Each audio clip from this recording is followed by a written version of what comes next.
بسم اللہ الرحمن الرحیم۔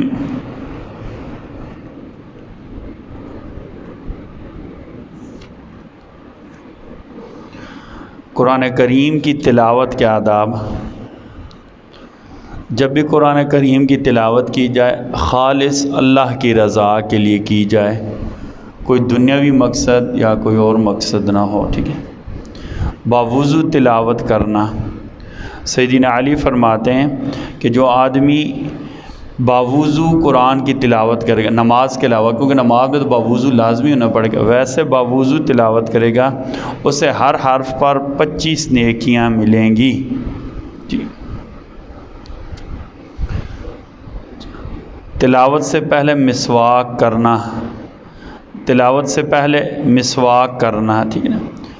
تلاوت سے پہلے بہتر خوشبو لگانا، پاک صاف جگہ پر تلاوت کرنا، اگر ممکن ہو تو قبلہ رخ ہو کر تلاوت کرنا، کوئی عذر نہ ہو تو بیٹھ کر تلاوت کرنا،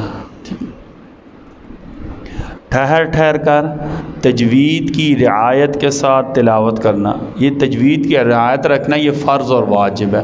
قرآن میں اللہ نے اس کا حکم دیا، وَرَتِّلِ الْقُرْآنَ تَرْتِیلًا۔ قرآن کریم کی تلاوت اطمینان سے صاف صاف کیے کرو۔ اطمینان سے صاف صاف کرنے کا مطلب کیا ہے؟ قواعد تجوید کی رعایت رکھتے ہوئے۔ تجوید کا مطلب ہوتا ہے کہ کون سا لفظ کہاں سے پڑھنا ہے اور کیسے پڑھنا ہے، کون سا لفظ کہاں سے نکلنا چاہیے اور کیسے نکلنا چاہیے، یہ بنیادی ترین تعریف ہے، ٹھیک ہے نا۔ تجوید کے لفظی مطلب ہوتا ہے خوبصورت کرنا، اور قرآن خوبصورت تب ہوگا جیسے اللہ نے نبی کریم صلی اللہ علیہ وسلم پر نازل کیا، ہم ویسے پڑھیں گے، چاہے نماز کے اندر ہو چاہے نماز کے باہر ہو۔ غلط قرآن پڑھنا گناہ ہے، ٹھیک ہے نا۔ ہمارے علماء نے لکھا ہے قرآن پڑھ دو قسم کی، ایک لحن جلی کہتے ہیں، ایسی غلطی جو ہر بندے کو پتہ چل جائے، جیسے الحمد ہا ہے، اس کو الحمد پڑھ لینا، لفظ کا دوسرے لفظ سے بدل جانا، اس سے نماز بھی نہیں ہوتی۔ ایک ہوتا ہے لفظوں کی جو صفات ہے نا وہ پوری نہیں کی جائے، مثلا را کو موٹا پڑھنا تھا باریک پڑھ دیا، یہ ہر بندے کو نہیں پتہ چلتا، یہ صرف اس بندے کو پتہ چلے گا جس نے تجوید پڑھی ہوگی، قرآن کا ماہر ہوگا۔ جو قرآن کا ماہر ہوتا ہے اس کو قاری کہتے ہیں۔ ہمارے یہاں استغفر اللہ جو بہت سارے غلط باتیں رائج ہیں، ایک بات یہ بھی رائج ہے، ہر داڑھی والے کو یا ہر نعت خوان کو قاری کے لقب سے کیا کر دیا جاتا ہے؟ ملقب کر دیا جاتا ہے، ٹھیک ہے جی۔ ٹھہر ٹھہر کر تجوید کی رعایت کے ساتھ قرآن کی تلاوت کرنا، اچھی آواز سے تلاوت کرنا۔ نبی کریم صلی اللہ علیہ وسلم فرمایا زینوا القرآن باصواتکم، قرآن پڑھتے ہوئے اپنی آواز کو سنوارا کرو۔ یہ سنوارنا طبعی حد تک ہوتا ہے، ہر بندے کی آواز اللہ نے خاص مقرر کی ہوئی ہے، ضروری بھی نہیں کہ ہر بندے کی آواز خوبصورت اور اچھی ہو۔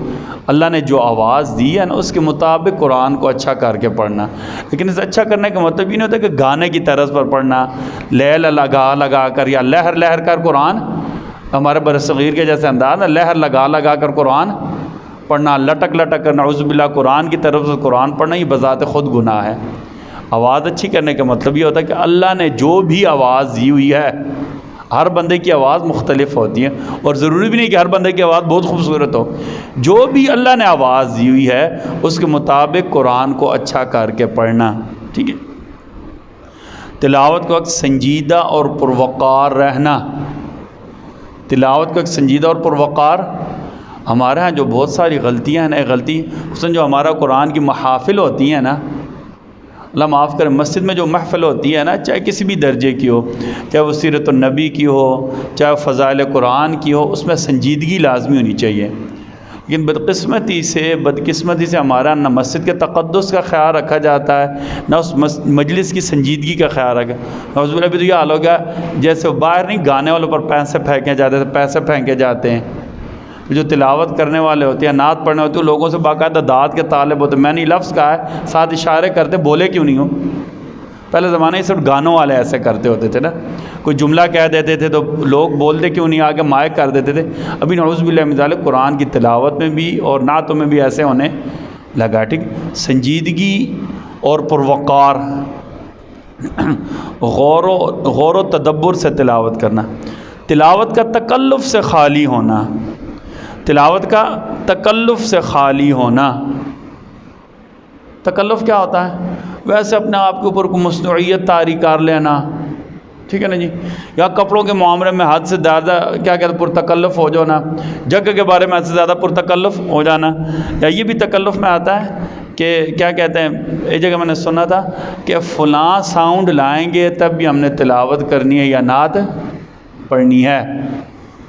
یہ بھی تکلف میں آتا ہے. بار بار ساؤنڈ والا کہنا ہے تیری کو ٹھیک نہیں ہے، تیری آواز ٹھیک نہیں ہے. یہ قرآن ہے بھائی، خالص اللہ کے لیے پڑھا جاتا ہے نا.